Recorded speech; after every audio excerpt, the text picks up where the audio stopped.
California Republican Congressman Darrell Issa joins us now. He's a member of the House Judiciary and Foreign Affairs Committees. First, on the trucker protest, Congressman, they seem pretty jolly. It seems pretty peaceful, but they're affecting commerce. What do you say to the Canadian truckers who are, continuing this protest over COVID vaccine mandates in Canada? Well, I think Thomas Jefferson would be proud. He said that when the government fears the people, you have liberty, and when the people fear the government, you have tyranny. And that's exactly what you're seeing in Canada and in the U.S., this balance between what is no longer a mandate that makes any sense. We're now talking about a therapeutic vaccine. These passport questions go the same way. These people are saying, rightfully so, like America is all over, including in Virginia, where Governor Youngkin is hearing that and responding. They're saying that it's time for the people to get their liberty back. And it's refreshing that Canada is joining a tradition of the United States. But if memory serves, you built a business that was related to the automotive industry. If you were waiting on a shipment of goods, wouldn't you be steamed right now if you were still running that business?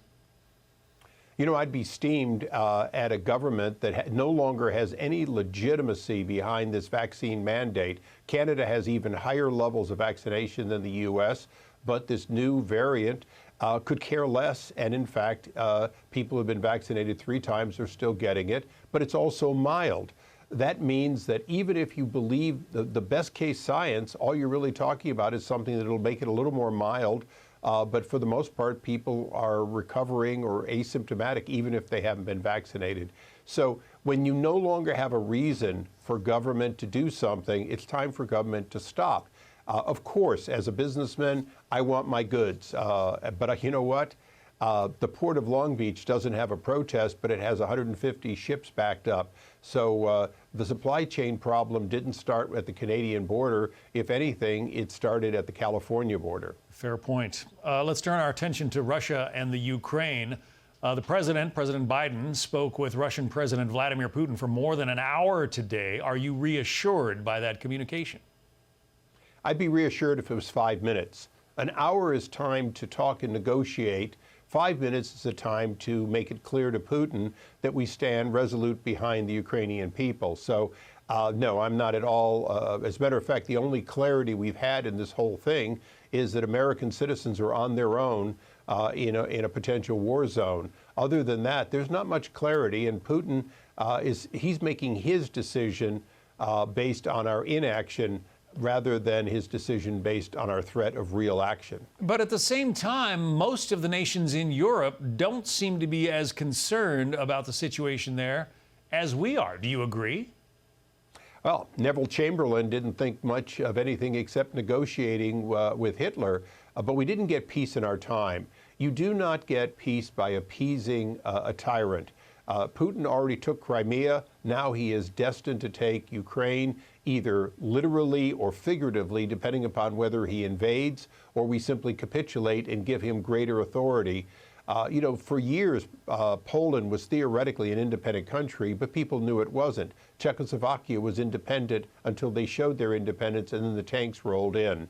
The reemergence of the old Soviet Union is a threat to the very reason NATO was formed. And the fact that the Europeans, as the late Margaret Thatcher would say, are going wobbly is mostly because they rely on Russia for energy, and that's our fault. We were the energy source that could have freed them up and could have led the world to free them up. Instead, we went the other way, approving Nord Stream and fairness, shutting down our ability to be an exporter.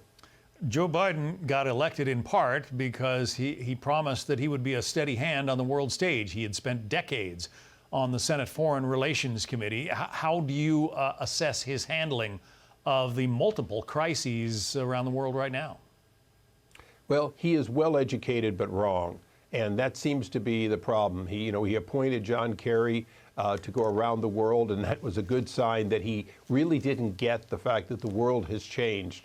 We're back to a time, quite frankly, much more suited to a Ronald Reagan than a Jimmy Carter. And he's running this very much like a Jimmy Carter.